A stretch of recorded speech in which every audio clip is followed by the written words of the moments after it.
निगलम में फिर से आपका एक बार स्वागत है। ये वीडियो विशेष रूप से सीटेट से संबंधित है। सीटेट को क्रैक करना बहुत ही आसान है अगर आप अच्छे वे में तैयारी कर रहे हैं तो। जैसा कि आप जानते हैं, सीटेट पेपर 1 ईवीएस यानी पर्यावरण अध्ययन में 30 प्रश्न आपके एनसीईआरटी बुक पर्यावरण अध्ययन यानी आसपास नाम से जो बुक है उससे पूछे जाते हैं। अगर आप आसपास को अच्छे तरीके से क्लास 3, क्लास 4, क्लास 5 का पढ़ लेते हैं तो उससे बाहर एक भी प्रश्न नहीं जाता है। उसी से संबंधित हम लेकर आ रहे हैं क्वेश्चन बैंक। इसका पहला पार्ट 1 बन चुका है। लेसन 5 तक, क्लास 3 लेसन 5 तक देख चुके हैं। आज हम क्लास 3 आसपास का जो बुक है एनसीईआरटी का, उसका क्लास 3 का लेसन 5 से आगे देखेंगे, यानी 6 से स्टार्ट करेंगे। तो चलिए बिना देरी के स्टार्ट करते हैं। पाठ का नाम है खाना अपना अपना।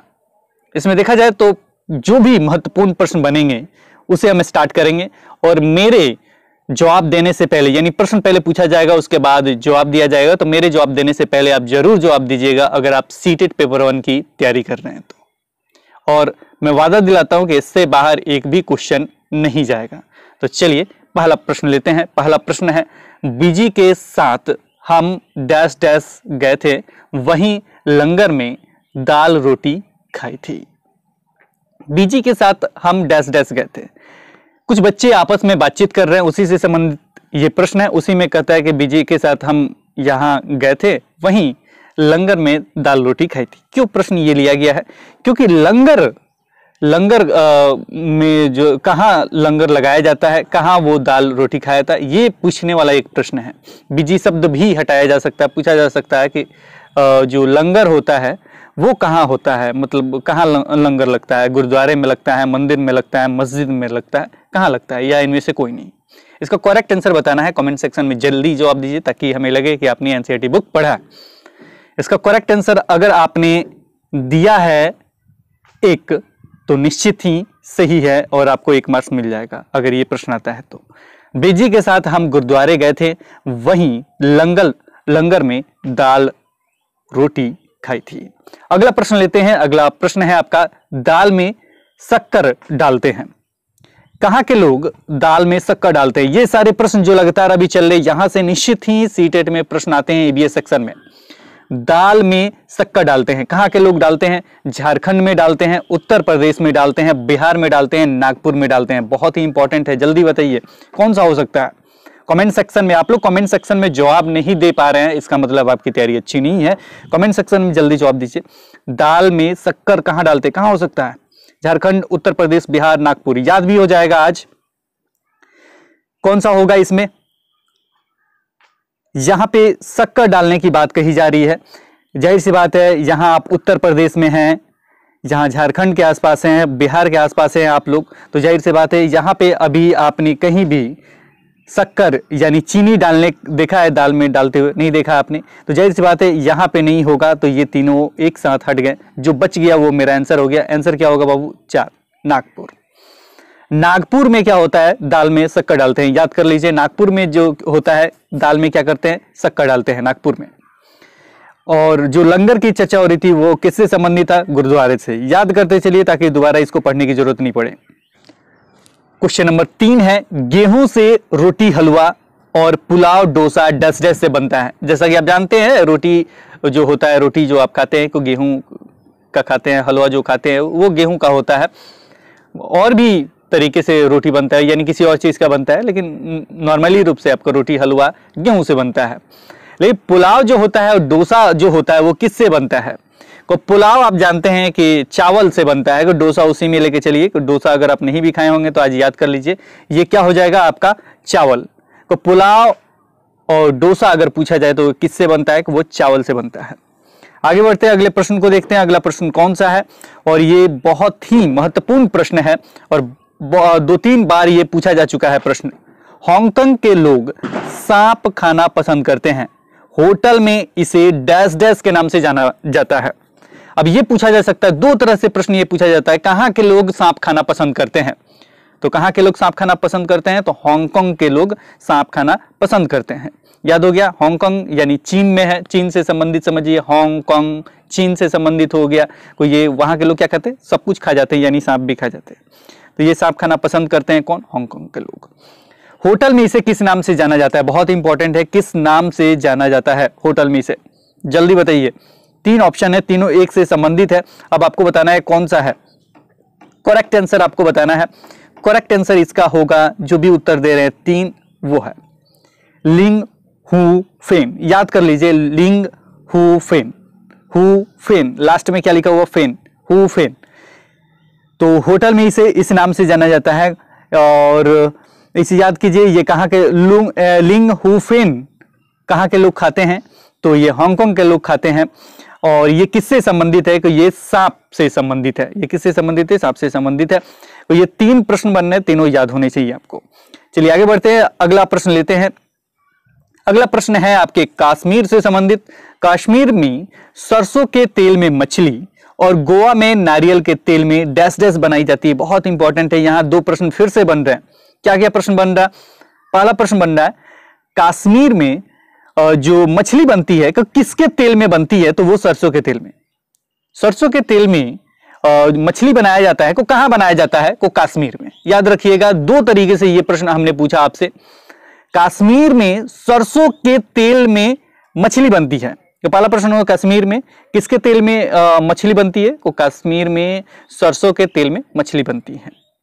कश्मीर में सरसों के तेल में क्या बना था, क्या बनता है?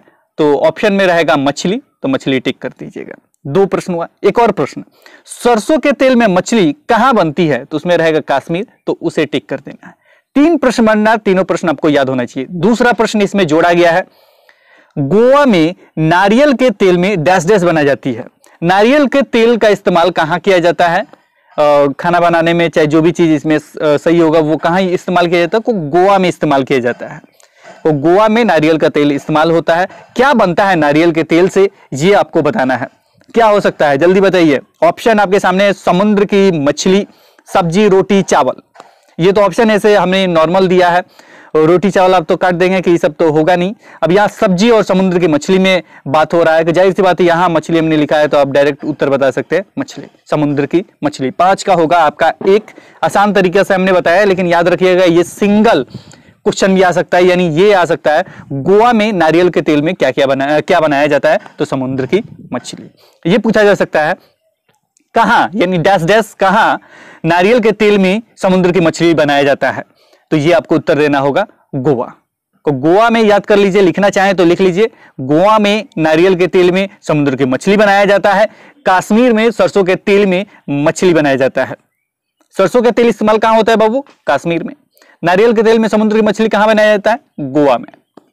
गोवा घूमने वाला जगह है, इसलिए थोड़ा अच्छा, यानी नारियल का तेल इस्तेमाल होता है वहां, नारियल के पेड़ बहुत ज्यादा है, इसलिए को ये याद रखिए तो हो जाएगा। चलिए आगे बढ़ते हैं, अगले प्रश्न को देखते हैं। अगला प्रश्न जो ये भी बहुत इंपॉर्टेंट है, बहुत बार पूछा जा चुका है, टैपियोका। टैपियोका जो है कप्पा, देखिए यहाँ 2 नाम है, अभी तक टैपियोका ही इस्तेमाल हुआ है, लेकिन कप्पा भी याद रखिए। कप्पा या टैपियोका कहां जमीन के नीचे पाया जाता है? इसे लोग उबालकर नारियल की कड़ी के साथ खाते हैं। यहां भी आपके 2-3 प्रश्न बन रहे हैं। पहला प्रश्न का उत्तर देख लेते हैं। ऑप्शन आपके सामने है, राजस्थान, केरल, जम्मू, उपरोक्त सभी। अब ये आपको बताना है, कमेंट सेक्शन में हम चाहेंगे कि उत्तर दें आप लोग, कहां से संबंधित है, कप्पा या टैपियोका। हम याद करवा देते हैं। ये देखिए, जब भी इस तरह के प्रश्न आए ना, ये क से कप्पा, ये है टैपियोका, लास्ट में क है।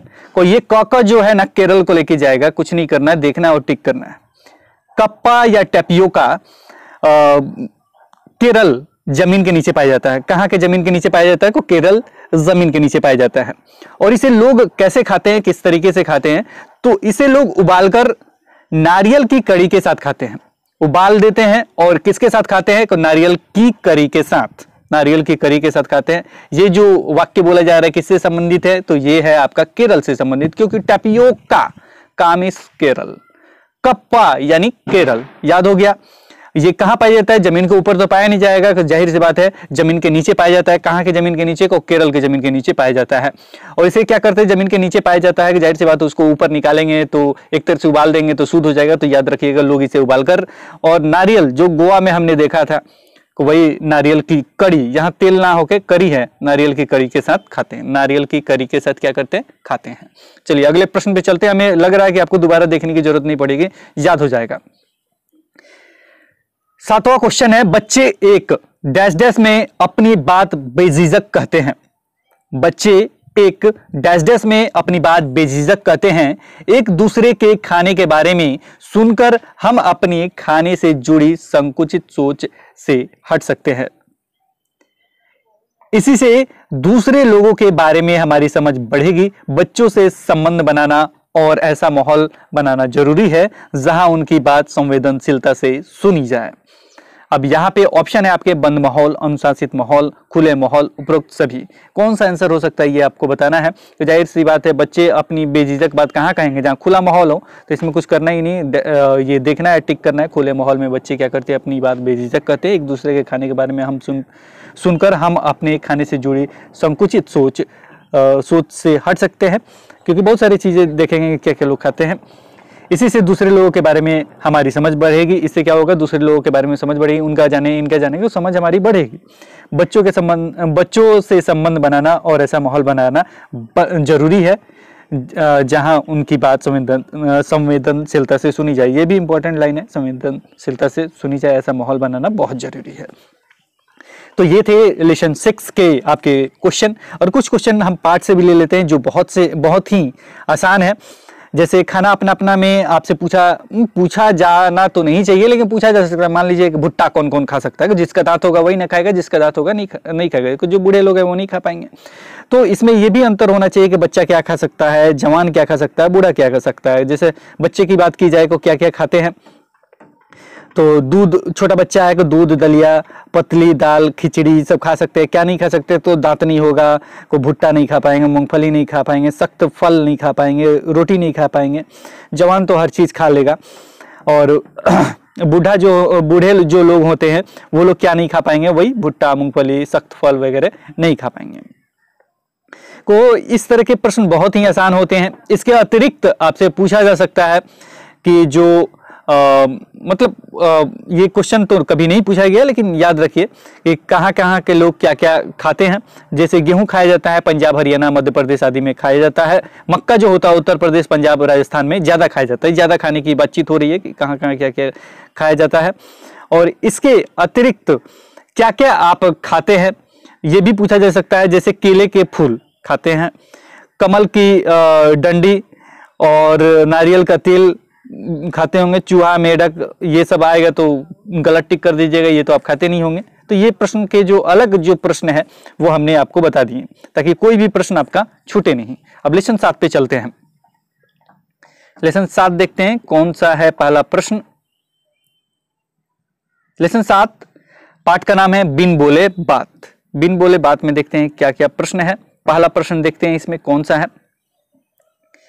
पहला प्रश्न है, जो बच्चे बोल सुन नहीं सकते वे भी स्कूल जाकर पढ़ते लिखते हैं। इन बच्चों को स्कूल में डैश डैश करने की भाषा सिखाई जाती है। पहला, मशीन से बातें।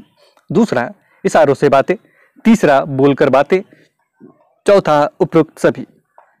जाहिर सी बात है यहाँ पे लिखा गया बोल सुन नहीं सकते, यानी बोल भी नहीं सकते और सुन भी नहीं सकते, तो वे भी स्कूल जाते हैं और इन बच्चों को स्कूल में डैश डैश करने की भाषा सिखाई जाती है। कौन सी भाषा सिखाई जाएगी? जाहिर सी बात है जब बोल सुन नहीं सकते हैं कि इशारा से बात करते होंगे तो इशारों से बातें। बहुत ही आसान सा सवाल है और इसे आप देख के टिक कर सकते हैं। दूसरा, एबीएस क्लास 3 पार्ट 7 में मेरी बहन सुन नहीं सकती।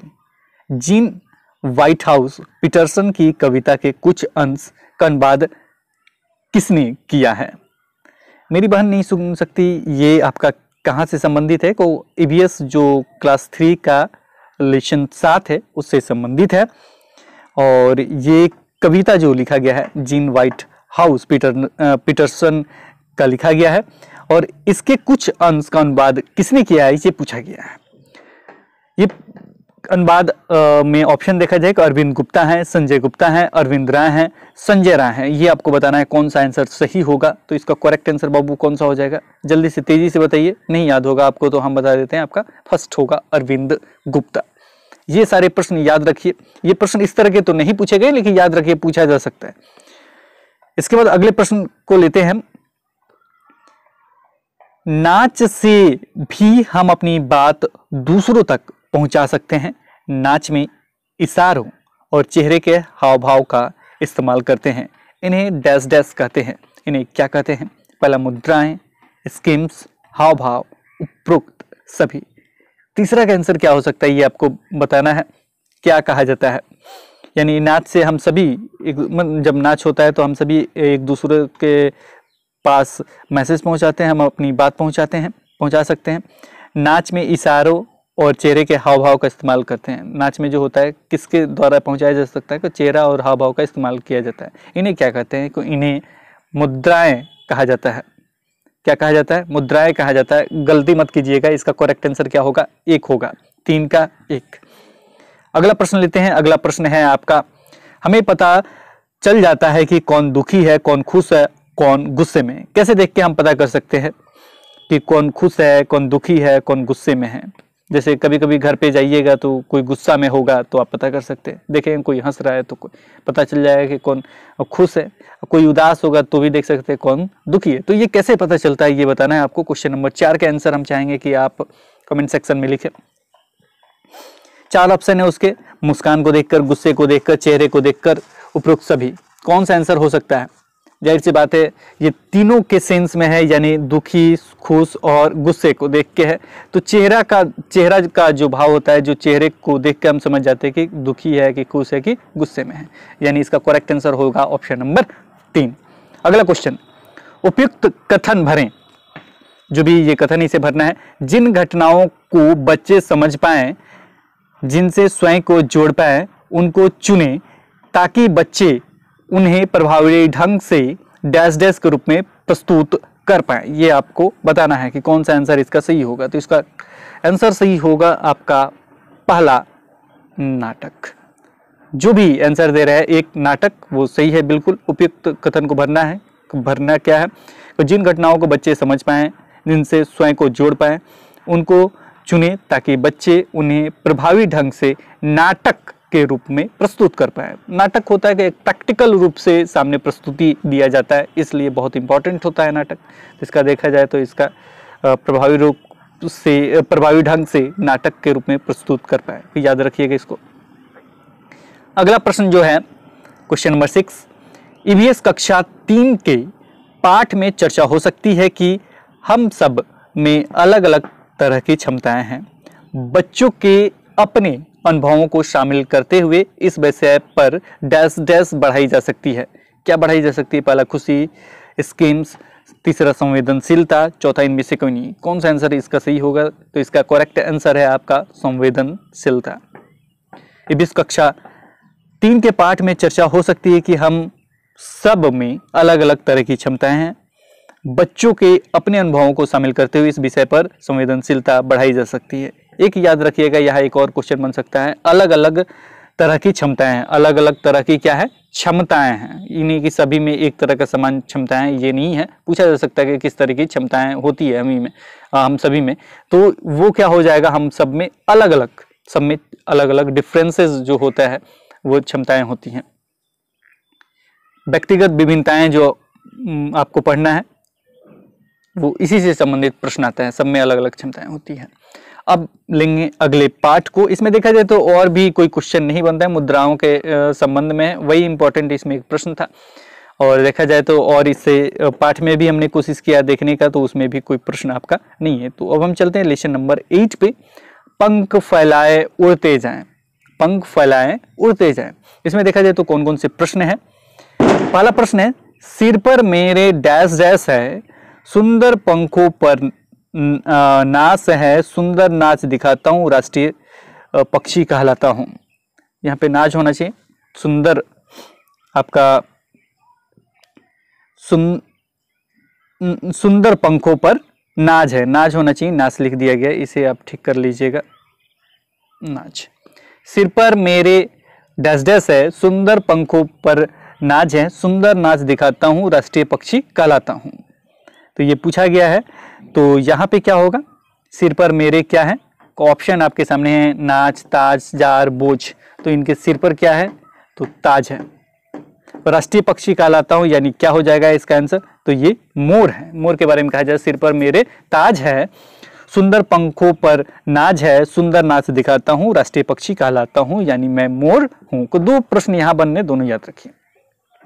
अगला प्रश्न है, आकाश से सीधे आती हूँ, झटपट चूहा ले जाती हूँ, पूंछ है मेरी खांचे वाली, डैश डैश हूँ मैं बड़ी निराली। तो यहाँ पे आपको बताना है कि इसका नाम क्या है, चील है, गिद्ध है या चील गिद्ध दोनों है, या इनमें से कोई नहीं है, ये आपको बताना है। तो इसका करेक्ट आंसर क्या हो जाएगा बाबू?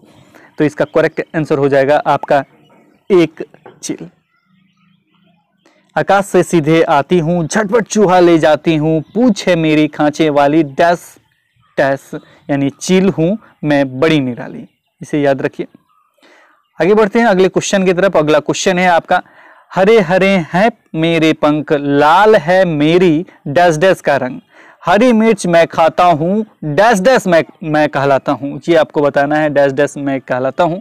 तो क्या हो सकता है? ऑप्शन आपके सामने, चोंच तोता, चोंच मैना, चोंच कबूतर, उपरोक्त सभी। तो क्या हो सकता है ये आपको बताना है। जल्दी से आंसर दीजिए, बहुत ही आसान सा सवाल है, आप जानते भी होंगे। तो इसका करेक्ट आंसर हो जाएगा आपका एक चोंच। हरे हरे हैं मेरे पंख, हरा किसका पंख होता है? तोता का होता है। लाल है मेरी चोंच, उसका चोंच कैसा होता है? लाल होता है। हरी मिर्च मैं खाता हूं, तोता मैं कहलाता हूं। अगला प्रश्न, काले काले पंख है मेरे डैश डैश रंग, कांव कांव मैं शोर मचाता, कौवा मैं कहलाता हूं। जाहिर सी बात है ये कौवा ही है। तो यहां जो पूछा गया है वो क्या भरा जाएगा? हरा, लाल, उजला, काला। कौन सा आंसर आपका सही होगा ये आपको बताना है। तो इसका आंसर क्या हो जाएगा बाबू? कौवा कैसा होता है? तो आप बताएंगे काला। कहाँ गया? 4 नंबर। काले काले पंख है मेरे, काले रंग यानी काला रंग का होता है। कांव कांव में शोर मचाता, कौवा में कहलाता हूं। चलिए अगले प्रश्न पे चलते हैं। अगला प्रश्न है, ये भी आप देखते हैं पहचाने, कुहू कुहू आवाज लगाती, मधुर मधुर में गीत सुनाती, सबके मन को हूं मैं भाती, देखो डैश डैश में कहलाती। को क्या कहलाएगा? कुहू कुहू किसका आवाज आता है? तो कोयल का आवाज आता है, यानी ऑप्शन नंबर 1। ठीक है, याद रखिए, बहुत ही आसान से सवाल हैं ये पूछा गया है आपका। अगला, मरे जानवर खाकर मैं जगह साफ कर देता हूं, ऊंचे डैश डैश में उड़ता हूं, गिद्ध मैं कहलाता हूं। पहला तो गिद्ध जान लीजिए, गिद्ध मतलब मरे जानवर को खाता है, और ये ऊंचे डैश डैश में उड़ता है, जमीन आसमान पर्वत पहाड़ों पर उड़ता है। तो कहाँ उड़ता है ये? 2 नंबर आसमान, ऊंचे आसमान में उड़ता है। आसमान में ही गिद्ध उड़ता है, दूसरी जगह तो उड़ता नहीं है। अच्छा, अगला क्वेश्चन है, चोंच है मेरी बड़ी निराली, सुई हो जैसे सिलने वाली, पत्ते सिलकर घर बनाऊं, डैश डैश चिड़िया मैं कहलाऊं। पत्ते सिलकर घर कौन बनाती है? तो ये पहला ऑप्शन है दर्जिन, दूसरा है दर्जी, और तीसरा है 1 और 2, और चौथा इनमें से कोई नहीं। ये आपको बताना है। तो ये आप जाहिर सी बात जानते हैं, कोई इससे संबंधित एक लेसन और है जिसमें पक्षी के बारे में पूरा अच्छे तरीके से बताया है, वहां से बहुत सारे प्रश्न पूछे जाते हैं। तो ये याद रखिएगा, इसका करेक्ट आंसर हो जाएगा 1 दर्जन। चोंच है मेरी बड़ी निराली, सुई हो जैसे सिलने वाली, सुई हो जैसे सिलने वाली उस वैसी होती है, पत्ते सिलकर घर बनाऊं, डैश डैश चिड़िया मैं कहलाऊं, को दर्जन चिड़िया मैं कहलाऊं। दर्जन चिड़िया का जो चोंच होता है वो बड़ी निराली होती है, सुई जैसे होती है, और वो एक तरह से सिलती है, पत्ते को सिलकर वो अपना घोंसला या घर बनाती है। अगले क्वेश्चन पे चलते हैं। अगला क्वेश्चन है क्वेश्चन नंबर 8, रंग सलेटी पंजे डैश डैश, गुटुर गूं की भर कर चाबी, दिन भर शोर मचाता हूं, डैश डैश मैं कहलाता हूं। तो ये कौन सा होगा? उजला कबूतर, गुलाबी कबूतर, काला कबूतर, लाल कबूतर। ये आपको बताना है, इसका कौन सा आंसर सही होगा। तो ये हो जाएगा ऑप्शन नंबर 2, ये होगा आपका गुलाबी कबूतर। रंग सलेटी पंजे गुलाबी, गुटुर गूं की भर कर चाबी, दिन भर शोर मचाता हूं, कबूतर मैं कहलाता हूं। तो ये 8 का आंसर हो जाएगा ऑप्शन नंबर 2। आगे बढ़ते हैं, 9 नंबर पे चलते हैं। पेड़ के डैश डैश में छेद बनाऊं, छिपे कीड़े मैं खाऊं, टुक टुक करता जाता हूं, कठफोरवा कहलाता हूं। तो पहला पक्षी का नाम क्या है जो पेड़ के अंदर छेद बनाता है और उसमें से जो कीड़े होते हैं वो खाता है? तो ये आपका पक्षी का नाम है कठफोरवा। और ये छेद कहाँ बनाता है? तो ये आपका बनाता है तने में। कहाँ बनाता है बाबू? तने में। याद रखिएगा, तने में छेद बनाता है। पेड़ के तने में छेद बनाऊं, उसमें छिपे कीड़े मैं खाऊं, टुक टुक करता जाता हूं, कठफोरवा कहलाता हूं। आगे बढ़ते हैं, अगला प्रश्न कौन सा है? मनुष्य की बोली का नकल डैश डैश करता है। मनुष्य की बोली का नकल कौन करता है? तो ये आपका मैना, तोता, 1 और 2, यानी मैना तोता दोनों या इनमें से कोई नहीं, ये बताना है। तेजी से बताइए कौन नकल करता है मनुष्य की बोली का नकल? तो वो आपका तोता करता है। तोता को बहुत सारे मूवीज में देखा होगा आपने, जो मनुष्य की बोली का नकल करता है। अगला प्रश्न जो इस बार भी पूछा गया था, इससे पहले जो प्रश्न आया था सीटेट में, उसमें ये पूछा गया था, डैश डैश झटके से अपनी गर्दन आगे पीछे करती है। डैश डैश झटके से गर्दन आगे पीछे करती है, उल्लू अपनी गर्दन पीछे तक घुमा सकता है। अब देखिए यहां 2 प्रश्न है, इसमें से एक ही प्रश्न पूछा गया था। अब इसमें आपको बताना है तोता, पक्षी, मैना, उपरोक्त सभी, ये बताना है। झटके से गर्दन आगे पीछे करती है, उल्लू अपनी गर्दन पीछे तक घुमा सकता है। 2 प्रश्न एक साथ हमने लिया है। पहले इसका उत्तर बताइए, तब हम बताते हैं कि कौन सा होगा। कमेंट सेक्शन में बताइए जल्दी से, अगर आप जानते होंगे जल्दी से बताइए कौन सा आंसर होगा आपका। इसका आंसर हम अभी क्लियर कर देते, 3 होगा, मैना। इसका आंसर होगा मैना। अब ये देखिए इंपॉर्टेंट क्यों है, 2 प्रश्न कैसे बन रहे हैं। देखिए एक प्रश्न आपका बन रहा है कि उल्लू जो होता है अपनी गर्दन पीछे तक घुमा सकता है। उल्लू जो होता है कहां तक घुमाता है? पीछे तक अपनी गर्दन घुमा सकता है उल्लू, यानी पूरा पीछे तक। आपने देखा भी होगा रात में जो अंधेरे में आता है, उल्लू अपना पीछे ऐसे करके देखता है। तो उल्लू क्या होता है, गर्दन कहां तक घुमाता है? पीछे तक घुमाता है। लेकिन एक और पक्षी है जो झटके से गर्दन आगे पीछे करती है, टुक टुक करती है, जैसे एक तरह से समझिएगा। गर्दन जो आगे पीछे करती है, झटके से गर्दन आगे पीछे करती है, वो कौन पक्षी है? तो वो है मैना।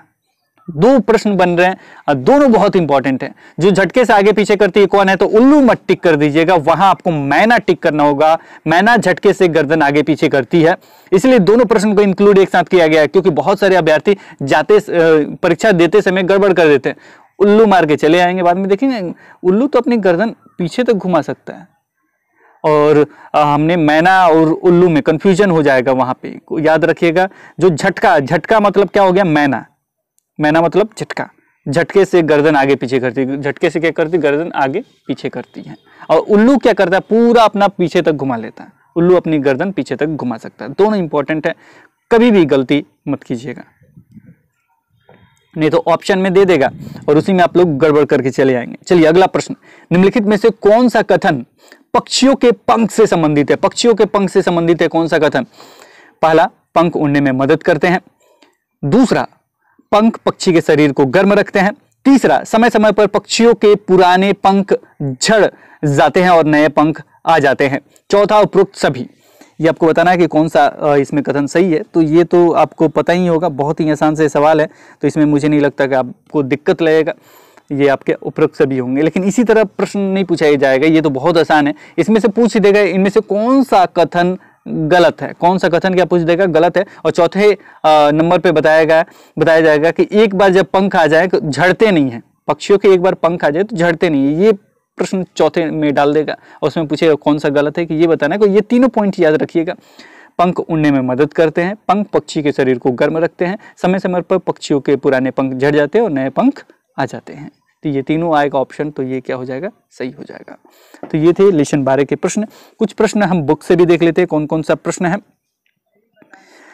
यहाँ पे जो प्रश्न है पूछा जा सकता है कि पेड़ पे कौन कौन से रहते हैं, जमीन पे कौन कौन से आपने देखे हैं, और घर में कौन देखा है आपने पक्षी, और उड़ते हुए आपने कौन देखा है, ये पूछा जा सकता है। तो ये बहुत ही आसान से सवाल है। जैसे में पेड़ पे आप कौवा को देख सकते हैं, और उड़ते हुए भी कौवा को आप देख सकते हैं, और कबूतर को पेड़ पे देख सकते हैं, ज़मीन पर भी देख सकते हैं, घर में भी कबूतर बहुत सारे देखते हैं, उड़ते हुए भी आप देख सकते हैं। तो ये सारे बहुत से आसान से सवाल है और मुझे नहीं लगता कि इसमें और कोई इम्पोर्टेंट है। उल्लू वाला बहुत ही इम्पोर्टेंट है। उल्लू तो अपनी गर्दन पीछे तक घुमा सकता है, लेकिन आप नहीं घुमा सकते। तो ये सारे याद रखिएगा। इसके अतिरिक्त एक और महत्वपूर्ण प्रश्न लग रहा है मुझे, पक्षियों के अलावा और कौन कौन से जानवर उड़ सकते हैं? पक्षियों के अलावा ये बताइए, पक्षियों के अलावा क्या और भी कोई जानवर उड़ सकता है? जी हाँ, बिल्कुल उड़ सकता है। कौन कौन से? तितली, मधुमक्खी, तिलचट्टा, मक्खी, चमगादड़, टिड्डा, ये सारे जानवर उड़ सकते हैं। कोई याद रखिएगा इसको, ऐसा मत कर दीजिएगा पूछ ले पक्षियों के अलावा कोई और जानवर उड़ सकता है कि नहीं उड़ सकता है। तो पक्षियों के अलावा भी जानवर उड़ सकते हैं, वो है आपका तितली, मधुमक्खी, तिलचट्टा, मक्खी, चमगादड़, टिड्डा। इसके बाद अगले लेशन को लेंगे, लेशन नंबर 9। बादल आए बारिश लाए, कविता डैश डैश हरीश निगम, चकमक एकलव्य कविता से लिया गया है। तो ये आपको ऑप्शन दिए गए हैं, 4 में से एक सही है, ये बताना है कौन सा आपका ऑप्शन सही है। कविता बादल, बादल आए, हरीश निगम, चकमक एकलव्य कविता से लिया गया है। 2-3 तरीके से प्रश्न पूछे जाते हैं, एक हरीश निगम याद कर लीजिए, चकमक याद कर लीजिए, लेशन 9 याद कर लीजिए, ईवीएस क्लास 3 याद कर लीजिए, और इस कविता का नाम क्या है, बादल आए। चकमक जो है एकलव्य से संबंधित है, ये याद कर लीजिए। इतना याद कर लीजिए, पूछा नहीं गया लेकिन हो सकता है इस बार पूछा जाए, नहीं तो नोट करना चाहें तो नोट कर लीजिए इसे, या स्क्रीनशॉट लेना चाहें तो स्क्रीनशॉट ले लीजिए। कुछ ही प्रश्न है इस तरह के, प्रत्येक लेशन में मैक्सिमम एक ही आएगा। अब अगला जो प्रश्न है वो पूछा गया है आपका, हाथी को डैश डैश बहुत पसंद है, आम, केले, अनार, सेब। जल्दी से बताइए कौन सा होगा। बहुत ही आसान सा सवाल है, जाहिर सी बात है आप जाएंगे केले के साथ, केला खाते हुए आपने देखा होगा, हाथी को केले बहुत पसंद है। बारिश के मौसम में डैश डैश दिखाई देता है, बारिश थोड़ा ये लिख दिएगा, चलिए ठीक है। बारिश के मौसम में डैश डैश दिखाई देता है, क्या दिखाई देता है, आसमान, नदी, इंद्रधनुष, धनुष, क्या दिखाई देता है ये आपको बताना है। तेजी से लिखिए, बारिश के मौसम में डैश डैश दिखाई देता है। जब वर्षा होती है को आपने देखा होगा कि ये दिखाई देता है, और कब दिखाई देता है, बारिश से पहले, बारिश के बाद, कब दिखाई देता है ये बताना है आपको कमेंट सेक्शन में। वैसे हम बता देते हैं कि बारिश के मौसम में हमें दिखाई देता है इंद्रधनुष, लेकिन कमेंट सेक्शन में बताइए कि कब दिखाई देता है इंद्रधनुष। चलिए, ईवीएस कक्षा 3 पाठ 9 में बच्चों के बारिश से जुड़े डैश डैश को सुनने से बारिश से होने वाले प्रभावों, अच्छे या बुरे, दोनों पर गहराई से चर्चा हो सकती है। बातों, स्कीम्स, काल्पनिक बातों, अनुभवों। कौन सा आंसर इसमें सही होगा, तो जाहिर सी बात है अनुभव पे, उनके जो भी अनुभव है उस पर चर्चा हो सकती है। बच्चों के बारिश से जुड़े अनुभवों को सुनने से बारिश से होने वाले प्रभावों, अच्छे या बुरे, दोनों पर गहराई से चर्चा हो सकती है। को अनुभव याद रखिएगा। अगला क्वेश्चन देखते हैं। अगला क्वेश्चन इसमें नहीं दिया गया है, तो यहाँ पे देखे जाए लेसन 3 पे चले गए हैं, और ये इसका हम लास्ट करेंगे। इसके अतिरिक्त अगर देखा जाए तो इसमें एक ही प्रश्न हमको महत्वपूर्ण लग रहा है। वो प्रश्न है आपका कि जब आपने इंद्रधनुष देखा है तो इंद्रधनुष कब आपने देखा होगा। तो इंद्रधनुष आप बारिश के मौसम में देखते हैं, और कब दिखाई देता है कि बारिश के तुरंत बाद इंद्रधनुष दिखाई देता है। बारिश के तुरंत बाद क्या होता है, इंद्रधनुष दिखाई देता है। थोड़ा सा इंद्रधनुष में और पता कर लीजिएगा किधर दिखाई देता है, क्या होता है ये सर। चलिए अगले लेशन पे चलते हैं। अगला लेशन जो है 10 नंबर है, पकाएं खाएं। इससे संबंधित जो भी प्रश्न है वो आपके सामने है। निम्नलिखित में से कौन सा कथन रोटी बनाने से संबंधित है। कौन सा कथन रोटी बनाने से संबंधित है।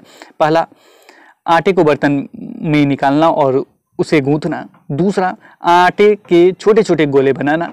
तीसरा, गोले को बेलना और फिर सेकना। इसमें देखिए 2 तरीके से ये प्रश्न पूछा जाता है। पहला तो ये उपरोक्त तो सभी हो जाएगा, पहला का आंसर क्या हो जाएगा, 4 हो जाएगा। इसलिए 4 हो जाएगा कि तीनों आटा बनाने से रोटी बनाने से संबंधित है। लेकिन इसमें इस तरह के प्रश्न नहीं दिए जाएंगे। उपरोक्त सभी वाले प्रश्न बहुत कम देता है, क्योंकि सीटेट का है, तो सीटेट का प्रश्न थोड़ा सा कॉम्प्लिकेटेड करेगा। क्या कॉम्प्लिकेटेड करेगा, तो पहले में दे देगा कि रोटी को सेकना, मतलब आटे को गोले को बेलना। उसके बाद दे देगा आटे के छोटे छोटे गोले बनाना, आटे के बर्तन में निकालना और उसे गूंथना। ये एक एक करके दे देगा। उसे कहेगा कि इसमें कौन सा क्रमानुसार कीजिए, क्रम के अनुसार कीजिए, ये दे देगा। तो क्रम के अनुसार में पहला ऑप्शन होगा, आटे को बर्तन में निकालेंगे। सबसे पहले बर्तन में निकालेंगे, फिर उसे क्या करेंगे, पानी देके उसे गूंथते हैं। फिर उसके क्या करते हैं, छोटे छोटे गोला बनाते हैं, छोटा छोटा गोला। फिर गोला को लेके क्या करते हैं आप, मतलब जो भी चीज होता है उस पर क्या करते हैं, बेल देते हैं। बेल देने के बाद क्या होता है, उसे सेक देते हैं। इस तरीके से रोटी बन जाती है। तो ये स्टेप याद कीजिएगा, ये क्रम के अनुसार याद कर लीजिएगा। चलिए याद हो गया, और निश्चित ही आप प्रैक्टिकल रूप से सोचेंगे। आप लोग तो बनाते होंगे, चाहे महिलाएं होंगी बनाती होंगी, शायद कोई बॉयज भी होंगे जो कभी बनाए होंगे, तो याद कर लीजिए। अगला प्रश्न है, निम्नलिखित में से कौन सा कथन नींबू की शिकंजी बनाने से संबंधित है। कौन सा कथन नींबू की शिकंजी बनाने से संबंधित है। पहला है पानी में शक्कर घोलना, नींबू का रस डालना। तीसरा है छानना, चौथा है और उपरोक्त सभी। तो इसका भी करेक्ट आंसर क्या होगा बाबू? इसका भी होगा उपरोक्त सभी। ये पूछा जा सकता है 2-3 तरीके, एक तो क्रम के अनुसार पूछा जा सकता है, दूसरा पूछा जा सकता है क्या कि ये इस पानी में शक्कर घोलते हैं, नींबू का रस डालते हैं, फिर उसे छानते हैं, तो ये क्या बनता है? तो इसे क्या कहेंगे? नींबू का शिकंजी। इसे क्या कहेंगे? नींबू का शिकंजी। हमने क्या बनाया? तो नींबू का शिकंजी बनाया। याद रखिएगा, 2 तरीके से ये प्रश्न पूछा जा सकता है। अगला प्रश्न, भाप कर डैश डैश पकता है। भाप कर क्या पकता है ये बताना है। इडली, ढोकला, 1-2 और भी बहुत सारे ऑप्शन दे दिए जाएंगे, तो इसमें बताना है क्या होगा। वो क्वेश्चन नंबर 3 का आंसर बताना है कि भाप पर क्या बनता है। क्या बनता है आपका? इडली बनता है कि ढोकला बनता है, या 1-2 दोनों बनता है, बताना है आपको। ये दोनों बनता है, यानी इसका करेक्ट आंसर होगा 3। 3 का क्या होगा? 3 होगा। इडली बनता है, ढोकला भी बनता है भाप कर। अगले प्रश्न पे देखते हैं, अगला प्रश्न कौन सा है। अगला प्रश्न है आपका क्वेश्चन नंबर 4, रिक्त स्थानों की पूर्ति करें। खाना पकाने के अलग अलग तरीकों पर बच्चों ने अपनी डैश डैश रुचिकर हो सकते हैं। डैश डैश क्या हो सकते हैं? रुचिकर हो सकते हैं। घरों में प्रयोग किए जाने वाले ईंधन से पर्यावरण पर पड़ने वाले प्रभाव पर चर्चा भी हो सकती है। पहला सूचना, दूसरा कार्य, तीसरा उपरोक्त दोनों, चौथा अनुभव। ये आपको बताना है कौन सा हो सकता है। इसमें कमेंट सेक्शन में लिख के बताइए कि कौन सा आपका आंसर सही है। तो हमने इससे पहले भी एक प्रश्न लिया था, वहां पे अनुभव हमने बताया था कि जी हाँ, यहाँ पे भी वही आंसर होगा। खाना पकाने के अलग अलग तरीकों पर बच्चों के अपने अनुभव रुचिकर हो सकते हैं, यानी कोई इस तरीके से बनाता है, कोई दूसरे तरीके से बनाता होगा। घरों में प्रयोग किए जाने वाले ईंधन से पर्यावरण पर पड़ने वाले प्रभाव पर भी चर्चा हो सकती है। इस पर भी चर्चा करने से बच्चों को पता चलेगा कि पर्यावरण पर किस तरीके से ये ईंधन खराब प्रभाव डाल रहा है और कौन मतलब अच्छा ईंधन है। इस पर चर्चा करना चाहिए, क्योंकि बच्चे जो है कल के भविष्य, वही उसका उपयोग करेंगे, वही कल का निर्माण करेंगे भविष्य, इसलिए ये इंपॉर्टेंट है। तो यहाँ पे क्या भराएगा बाबू? अनुभव भराएगा। चलिए अगला क्वेश्चन लेते हैं। अगला क्वेश्चन है आपका 5 नंबर, साबुत मूंग को पानी में रात भर भिगो दो, सुबह उन्हें गीले कपड़े में लपेटो, ढक कर किसी बर्तन में रखो, 1-2 दिन बाद उन्हें खोलकर देखने पर क्या परिवर्तन दिखेगा? पहला छोटा पौधा बन जाएगा, दूसरा बीज बन जाएगा, तीसरा कोई परिवर्तन नहीं होगा, चौथा अंकुरित हो जाएगा। तो ये तो आंसर आप करेक्ट दे सकते हैं तुरंत, ये हो जाएगा आपका करेक्ट आंसर 4 नंबर, अंकुरित हो जाएगा। लेकिन ये स्टेप भी याद रखिएगा, जो साबुत मूंग है उसे सबसे पहले क्या करना होगा? रात भर भिगोना होगा।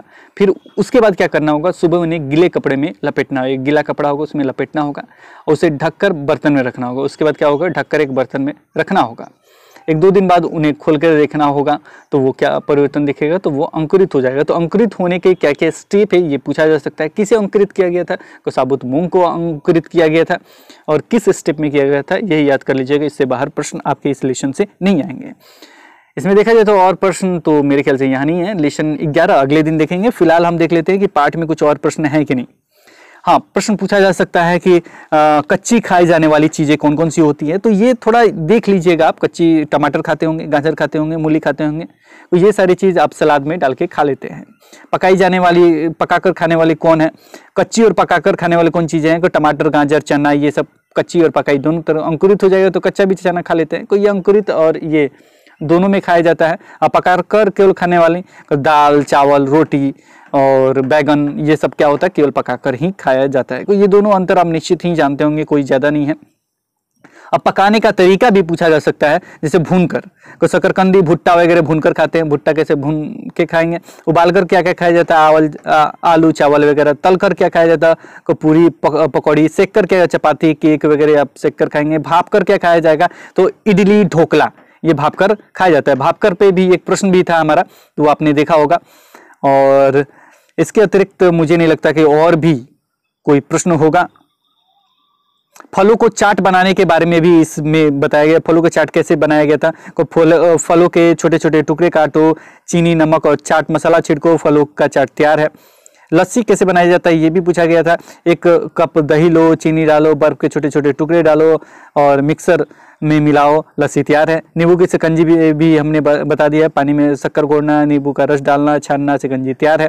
तो ये सारी चीज़ हैं, और कोई मुझे नहीं लगता कि कोई ज्यादा प्रश्न, हाँ एक और प्रश्न पूछा जा सकता है, जैसे सोलर कुकर किससे चलेगा, कोई ये धूप से चलेगा, स्टोव किससे चलता है, कोई मिट्टी के तेल से चलता है, और लकड़ी का चूल्हा लकड़ी डालने से चलेगा, और गैस स्टोव किससे चलता है, गैस से चलता है, अंगीठी कोयला से, और आपका हीटर जो होगा वो बिजली से चलता है। तो ये सारे नॉर्मल से क्वेश्चन है, ये निश्चित ही आप जानते होंगे और इससे अधिक कोई आपका लेसन में प्रश्न नहीं है। और मुझे आशा नहीं पूर्ण विश्वास है कि जितना बताया गया उसे याद हो गया होगा, नहीं याद हुआ होगा तो दोबारा इसे देख लीजिएगा, इससे बाहर प्रश्न आपके नहीं जाएंगे।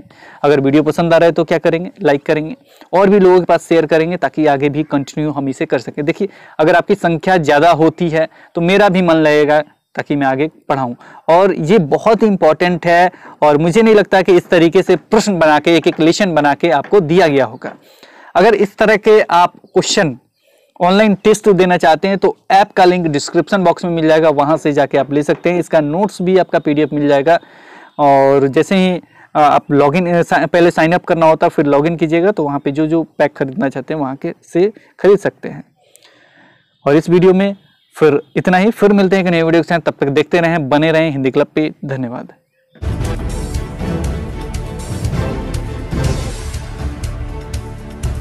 सब्सक्राइब कीजिए हिंदी क्लब को, दबाइए इस बेल आइकॉन को ताकि हमारा वीडियो आपको मिले सबसे पहले।